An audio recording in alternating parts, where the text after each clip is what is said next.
Hey everybody, quick disclaimer here. I stopped using art from other individuals as it felt kind of scummy to be using it just like that. Therefore, if I can get it working through MidJourney or some art of similar nature, then I will use it. If not, I'll be using clips from games that I have with some friends. For this one, enjoy watching me getting my butt kicked by the same boss over and over again. And yes, I was running a lot and watching my friend die constantly, because he was getting really salty and I was loving it. Now, without further ado, let's get to the episode, shall we? In the world of Dungeons & Dragons, Glabrezu is a towering horror of brute strength mixed with cunning intellect. These colossal demons stand tall, with two beefy arms ending in vicious pincers meant to grab and tear, with two smaller arms ready to pummel their enemy. Their bodies are a grotesque mix of muscle and exoskeleton, covered in thick chitinous armor. Their cannon-like heads are crowned with horns, and their eyes burn with malevolence, glowing with the promise of ruin. While capable of crushing foes in direct combat, they delight and specialize in the corruption of mortals, offering false promises of power and wealth only to twist such deals to serve their own nefarious ends. Speaking of nefarious ends, let's talk about its features. Now with the seriousness out of the way, let's talk about its features. Starting with its armor class, the Glabrezu boasts an armor class of 17 thanks to his natural armor. This high AC means that it's particularly tough for adventurers to slide ahead against it. This demon didn't just get his bulky exterior from lounging around, that's some serious crab shell armor he crafted for himself. Now, with a robust 157 hit points, calculated from 1510 plus 75, this creature isn't just a frontliner, it's a mainliner. Centered to any demonic confrontation, its vast pool of health ensures it can weather a storm of attacks while laughing maniacally. Hopefully like the Heath Ledger Joker, not the Jared Leto Joker, because we all know that one sucked. At least the laughter, because the performance was okay. Now you might think this beefy monstrosity is also a slow one. No. With a speed of 40 feet, it might surprise many, considering its imposing stature, but this demon's got urgency. It can dash across the battlefield with unexpected agility, making sure it's always within arm's reach, or pincer's reach. Now let's talk about stats, starting with strength. With a strength score of 20 plus 5 modifier, makes Glabrezu a powerhouse capable of crushing obstacles and skulls with ease. Did you just try to arm wrestle Glabrezu? Bad idea. Now if you think its dexterity is any worse, well, it has a dexterity of 15 with a plus 2 modifier. It's agile enough to make a precise calculated movement despite its hulking form. And no, it didn't just crush the rogue, it delicately squashed the rogue, all while taking hits from the barbarian. However, with a constitution of 21, this demon isn't just hardy, it's downright robust. It's the kind of creature that considers a sword to the chest a mild inconvenience, or an axe, or a bow, or a dagger. You get the point. But now when it sees a wizard casting a spell, it's gonna react accordingly. Don't let his brutish appearance fool you. With an intelligence score of 19, a plus 4 modifier, the Glabrezu is cunning and strategic. It's not all smash, there's a significant amount of sly in there too. Remember that rogue that was being squished? There's a reason for that. With a wisdom of 17, it means it's more perceptive and tuned to its surroundings than one might expect. Oh, you thought you could sneak up to it? Think again, rogue. And no one has looked so good while ripping something apart. With a charisma of 16, it's got a terrifying charm. Sure, it's the charm of a nightmarish demon that wants to rip you apart, but it's still got a way with words and horrifying deals. Now let's start talking about its saving throws. With a plus 9 in strength and constitution, and a plus 7 in wisdom and charisma saves, and much like a kitten with common sense, it scoffs at your attempts. Now for its damage resistances and immunities, the Glabrezu shows resilience against cold, fire, lightning, and non-magical attacks, bludgeoning, piercing, and slashing. Illustrating its elemental toughness, it's also entirely immune to poison damage and the poison condition. What? That was poison.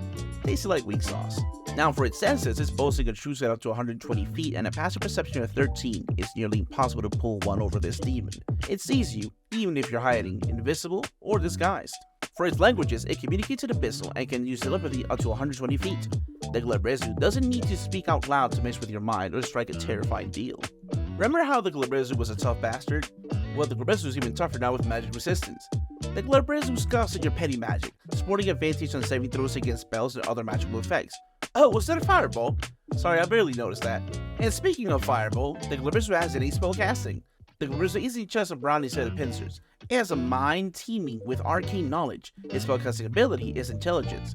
With a spell save DC of 16, it can innately cast several spells without needing any pesky material components. Isn't that a treat? At will, it can cast darkness, detect magic, dispel magic. Who needs a magic wand when you got claws? Once a day, confusion, fly, power, stun, because sometimes you just want to see the world burn, or at least watch adventurers stumble around in bewildered terror. Now let's break the spells in the most basic format that we got here. First, we're gonna start with darkness. Creates a 15-foot radius of pure blackness. Inside, the Glabrezu is throwing a surprise in the dark parties, but nobody's having fun. Then we have Detect Magic. Highlights of magical words within 30 feet. It's a Glabrezu's versions of I Spy with My Little Eye, but with more doom and less nursery rhyme. We then have the spell Magic. Ends a spell on the target or area or magical item. The Glabrezu's buzzkill move when it thinks your magic tricks are getting a little bit too flashy. In fourth, we have Confusion. Sows chaos in a 10-foot radius sphere, because the only thing funnier to a Glabrezu than a fighter hitting their ally is a wizard casting Fireball on themselves. In fifth place, we have Fly, essentially granting flight at a speed of 60 feet to a creature. Why walk when you can soar? Says a giant demon who clearly doesn't fit in economy class. And lastly, Power Word Stun. Stuns a creature with 150 hit points or fewer. It's a Glabrezu's way of saying, chill out, I'll handle the dramatic pauses here. And now we're gonna move on to his other combat actions. It has multi-attack. When it comes to dishing out pain, the Glabrezu is a multi-tasker. It can make 4 attacks, 2 with its pincers and 2 with its fists. Or for a change of pace, it can offer 2 pincer attacks and cast a spell. Variety is the spice of demonic life after all. Its first attack is Pincer, a melee weapon attack with a +9 to hit and a reach of 10 feet. It can hit one target. On hit, it deals a mean 16 or 2d10 plus 5 bludgeoning damage. And if you're a medium or smaller creature, congratulations, you're grappled. Escape DC of 15. You've just won an all-inclusive, indefinite stay in the Glabrezu's pincer. Please, don't resist, it's futile. Unless you're a barbarian or a fighter, maybe you have a chance. Then it has its fist attack, a melee weapon attack with a +9 to hit and a reach of 5 feet. It hits one target. Those who get socked take 7 or 2d4 plus 2 bludgeoning damage. Bam! Pow! Who needs martial arts when you got demonic fist food? Now the Glabrezu's features make it extremely versatile and dangerous foe, capable of engaging in brutal physical combat and cunning magical manipulation. Whether it's through sheer force, magical prowess, or a combination of both, this evening is well equipped to challenge, terrify, and ultimately destroy its adversaries. Adventurers beware. A battle with the Glabrezu is a dance with the death itself, peppered with a touch of diabolic trickery. Now that we talk about its features, let's talk settings. As always, here are 3 settings that could work for your world. Starting with a pack of the Hidden Dagger. The bustling city of Mirrormount sits precariously at the edge of an enchanted forest, known for its reflective trees that show visions of other realms. The city is led by the Duchess Elara, a just ruler beloved by her people. Unknown to all, her trusted advisor Magister Kale secretly dabbles in demonology. Magister Kale, blinded by his ambitions, summons a Glabrezu, intending to bargain for power. However, the demon is cunning and twists his wishes against him, causing chaos in Mirrormount as the Glabrezu uses his granted influence to sow discord by manipulating citizens and nobles alike, seeking to corrupt the city from within. Now for 2 plot hooks, we have the Frying Buns. The players are called to investigate strange occurrences around the city, violence where there was peace, hatred where there was love, suspicion where there was trust. For a second plot hook, Reflections of the Abyss. In the enchanted forest, the reflective trees begin to show terrifying visions of the abyss, hinting at a growing demonic presence within the city. Now with this one, you could show future events and key characters that can essentially push the characters and players into the right direction. Now for unique element, the enchanted forest trees serve as a mystical network, allowing players to glimpse into past, future, or other locations, adding a unique investigation element as they piece together the Glabrezu's plans. And for its twist, in a shocking turn, it's revealed that the Duchess Elara's lineage is tied to celestial beings, and the Glabrezu's true intent is to corrupt her bloodline, tipping the cosmic balance towards chaos. For a second study or setting, we have the Shadows over Stonehaven. Stonehaven is a sturdy fortress city built into the mountain cliffs, renowned for its impenetrable defenses, and the legendary Stoneheart Forge, where magical weapons are crafted. A Glabrezu summoned by a cult within the city infiltrates Stonehaven, seeking the power of the Stoneheart Forge to create a weapon that could threaten the cosmos. It hides in the shadows, making secretive pacts and influencing key individuals to further its insidious plot. For our plot hooks, we have the Infernal Forgings. Newly crafted weapons from the Stoneheart Forge begin to behave erratically, infused with a dark presence that players must investigate. And for a second one, we have the Whispers in the Stone. Madness spreads through Stonehaven's citizens, leading to violent outbursts and an atmosphere of paranoia.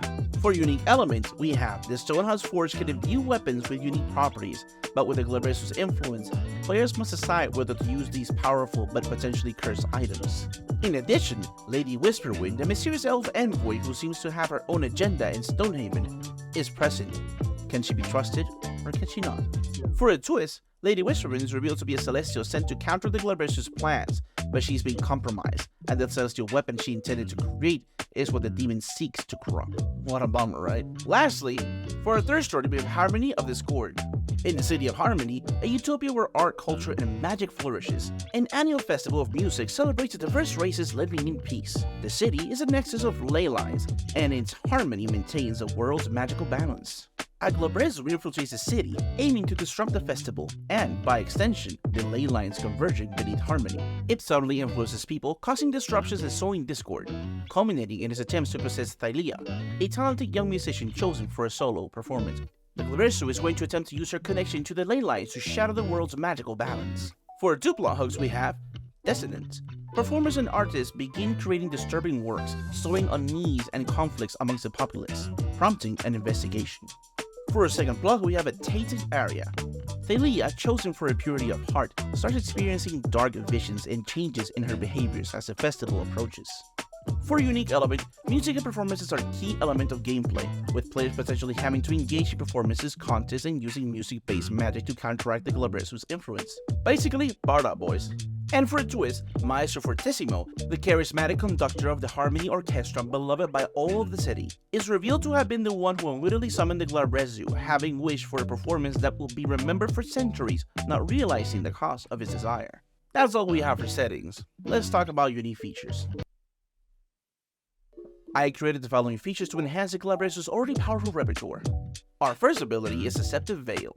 Once per long rest, the Glabrezu can cast an improved version of the Sky Self, allowing it to take an appearance of any medium or large creature. The illusion also extends to its clothing, armor, weapons, and equipment. This magical disguise lasts for 1 hour and requires no concentration, and isn't revealed by taking damage. The spell effect ends early if the Glabrezu uses an action to dismiss it. Now this is some next level trickery. Imagine you're gearing up to face this fearsome demon, only to have it turn into your dear old granny. Talk about a psychological roller coaster. Just remember, adventurers, if granny starts talking about soul contract or apocalyptic prophecies, you might want to get suspicious. For a second feature, we have Tempter's Bargain. As an action, the Glabrezu can target one creature they can communicate with and offer a bargain.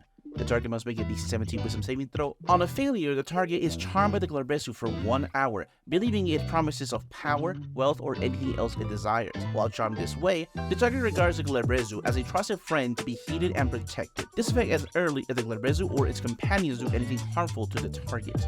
Oh, who doesn't love a good bargain? Especially when it's with a giant, manipulative demon that wants to wreak havoc. But seriously folks, that's a high wisdom save. So if your party's wise guy isn't up to snuff, you might end up with a teammate who suddenly thinks this Spencer-wielding nightmare is their new best buddy. So good luck with that. And their last feature is Abyssal Surge. When the Glabrezu is reduced to half its maximum hit points, it taps into the chaotic energies of the abyss. Upon activation, the Glabrezu gains additional action each of its turns, and its attacks are imbued with chaotic energy, dealing an extra 2d6 psychic damage or force damage, depending which one you guys like the most. This surge lasts for 10 minutes or until the Glabrezu is incapacitated. Because what's scarier than a near-death, 4-armed demon? One that's supercharged with the raw chaos of the abyss. That's right. Just when you think you've got the upper hand, this bad boy starts glowing with eldritch energy and slapping you with more attacks and psychic damage. Or force, if you like that more. So, word of advice, hit hard, hit fast, and maybe have a plan for when things go south, because with the Glabrezu, they almost always do. Unless you're like level 20 super gods. Well, but that's all for today's video. Please like, follow, and subscribe, and hit that notification bell if you don't want to miss our next drop. If you enjoyed this content, check out other stuff. Do it or I'll find you and catch reduce on your underwear while you're wearing it. You know you want to. Also, tell me about your favorite encounter with the Glabrezu in the comment section below. As always, have a good one.